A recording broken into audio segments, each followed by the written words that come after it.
नमस्कार, स्वागत है आपका। आपके साथ मैं दीपेश बरगले। रिपब्लिक भारत देख रहे हैं आप, लेकिन रिपब्लिक भारत में सबसे पहले सूरज की किरण की शुरुआत के साथ अगर बात करें तो उन जिंदगियों के जद्दोजहद की जंग की जो लगातार सूरज की पहली किरण देखने के लिए अभी भी पिछले 16 दिनों से तरस रहे हैं। और यही कारण है कि अब जो रेस्क्यू ऑपरेशन है वो आगे बढ़ता हुआ दिखाई दे रहा है। बड़ी खबर जो है वो ये बताई जा रही है कि अब इन मजदूरों को निकालने के लिए वर्टिकल ड्रिलिंग जारी है।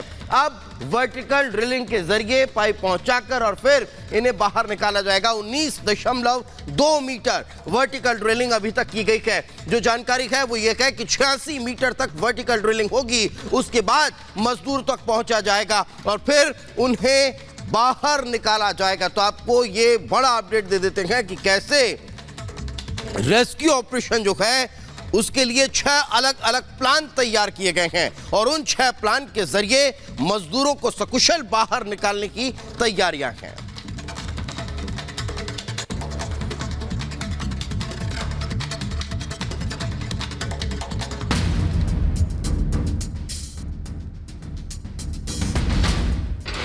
सुरंग में फंसे 41 मजदूर, मंजिल कितनी दूर?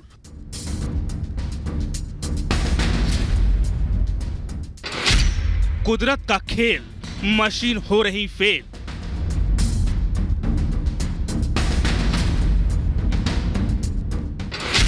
सुरंग का जाल, क्या है मजदूरों का हाल?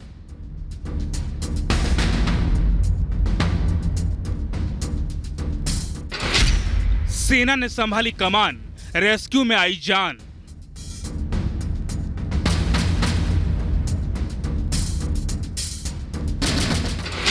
अब नहीं पड़ेगी खलल, खुल जाएगी टनल।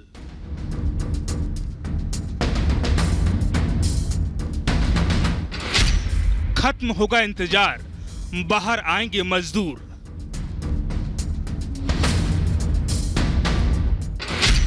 जिंदगी की जंग, सेना खोलेगी सुरंग।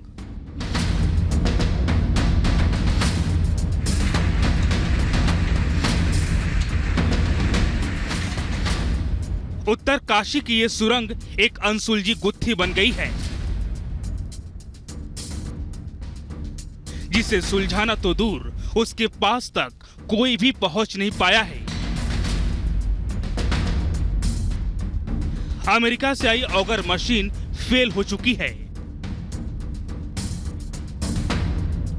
विदेशी एक्सपर्ट की हिम्मत जवाब दे चुकी है। अब सुरंग से मजदूरों को निकालने के लिए सेना को मोर्चा संभालना पड़ा है। सेना मैनुअल ड्रिलिंग के जरिए रास्ता बनाने का काम करेगी, लेकिन मैनुअल ड्रिलिंग से पहले ऑगर मशीन के फंसे हुए शाफ्ट और ब्लेड को निकालना होगा।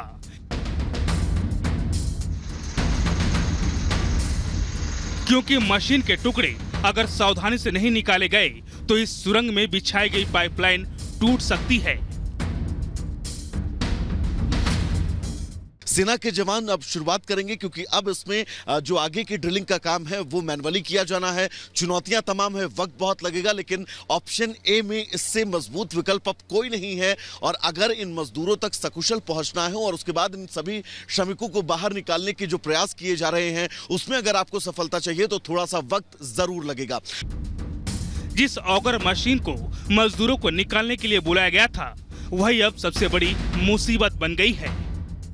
ऑगर मशीन जिसे माना जा रहा था कि बेहद कारगर इस ऑपरेशन में साबित हो सकती है, वो कई बार इस ऑपरेशन में एक बड़ी अड़चन बनी है। और उसके बाद 15 दिनों में सबसे बड़ा डेंट वो यही रहा कि ऑगर मशीन के ब्लेड्स बुरी तरीके से जाकर जो मेटल्स थे, यानी कि जो लोहे के सरिया आप कह लीजिए या फिर जाल, उसमें बुरी तरीके से फंस गए, जिसकी वजह से ये हॉरिजॉन्टल ड्रिलिंग का जो काम है वो पूरी तरीके से प्रभावित होता हुआ नजर आया।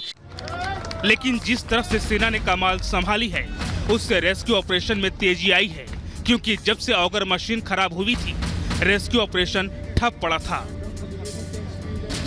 उत्तरकाशी में 45 जिंदगियों को बचाने की जंग लगातार जारी है। आपको बता दें, ऑगर मशीन के खराब होने के बाद से रेस्क्यू ऑपरेशन ने रफ्तार थोड़ी धीमी कर दी। आपको ये भी बताएं कि ऑगर मशीन को बाहर निकालने के लिए पहले मैनुअली काम किया गया और उसके बाद प्लाज्मा कटर और लेजर कटर मशीन को यहां पर लाया गया, जिसके जरिए ऑगर को बाहर निकालने का काम लगातार जारी है। माना जा रहा है कि कुछ घंटों का समय अभी और लगेगा और उसके बाद में ऑगर मशीन के जो ब्लेड्स हैं, जो बुरी तरीके से लोहे में फंस चुके हैं, उसे निकाला जा सकेगा, जिसके बाद मैनुअल टनलिंग की बात जो लगातार की जा रही है उसकी शुरुआत यहां पर होगी, जिसमें कितना लंबा समय लगेगा इसका अंदाजा लगा पाना बहुत मुश्किल है।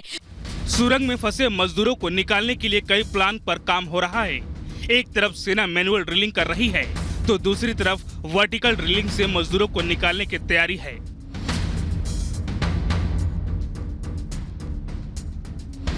इसके लिए बीआरओ ने करीब 1.5 किलोमीटर लंबी सड़क बनाई है और अब इसी सड़क के जरिए कई टन वजनी मशीन जेसीबी की मदद से लाई गई है।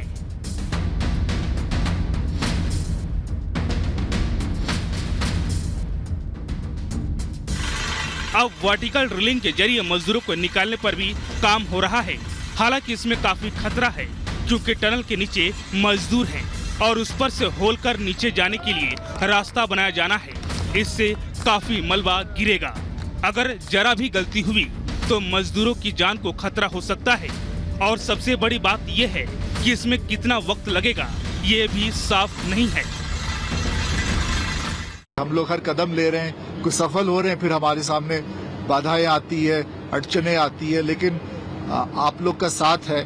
हमने कोई हौसला नहीं छोड़ा है, हम हिम्मत से काम कर रहे हैं कि आरवीएनएल भी साइमल्टेनियसली काम शुरू कर रही है।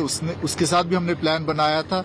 ये हमने परपेंडिकुलर हॉराइजॉन्टल ड्रिलिंग जो हम कहा जाए बोला जाए, समझ लीजिए टनल ऐसा है तो हम परपेंडिकुलर टू दैट लेकिन हॉराइजॉन्टल ड्रिलिंग हम कर रहे हैं। तो इसमें 15 दिन का हमारा टारगेट है कि 15 दिन में ये हॉराइजॉन्टल ड्रिलिंग जो आरवीएनएल कर रहा है हमारे लिए, ये उसमें कामयाब होगा। टनल में फंसे मजदूरों के परिजनों का भी सब्र जवाब देने लगा है। जब बात किए हमने कहा, पहली बात तो हमने ये कहा आपका स्वास्थ्य कैसा है, तो कहा अच्छा है। हम कहें ये जंग जीत कर ही निकलना है, भले हार जाएं तब भी हम जीत जाएंगे। मंजीत क्या कह रहा था? वो कह रहा था पापा मैं ठीक हूँ, स्वास्थ्य मेरा अच्छा है। जब से टीवी पर देखे न बताओ थे कल बर्फ गिरने वाली है, बारिश भी होने वाली है, यही जो घबरा रहा है। सुनाई पर रहा है भाई 15 दिन लगी, महीना लगी। वहाँ सूचना का वहाँ लड़के से बात किया, बोला कि माँ घबराना मत, परेशानी मत करना, थोड़ा थोड़ा खाते रहना, मैं यहाँ फंसा हुआ हूँ, मैं 1-2 दिन में निकल जाऊँगा। 16 दिन से मजदूरों के परिजन दिन रात इंतजार कर रहे हैं कि कब वो घड़ी आएगी जब वो अपनों को देखेंगे। मजदूरों को निकालने में अभी और वक्त लग सकता है। मजदूर टनल से बाहर कब आएंगे इसका ठीक जवाब किसी के पास नहीं है। सिर्फ कोशिश हो रही है और ये कोशिश कब तक होगी ये सबसे बड़ा सवाल है, क्योंकि अभी तक मजदूरों को निकालने की जितनी भी कोशिश की गई वो सभी फेल हो चुकी हैं और अब आखिरी उम्मीद सेना पर टिकी है। Bureau report, Republic Bharat.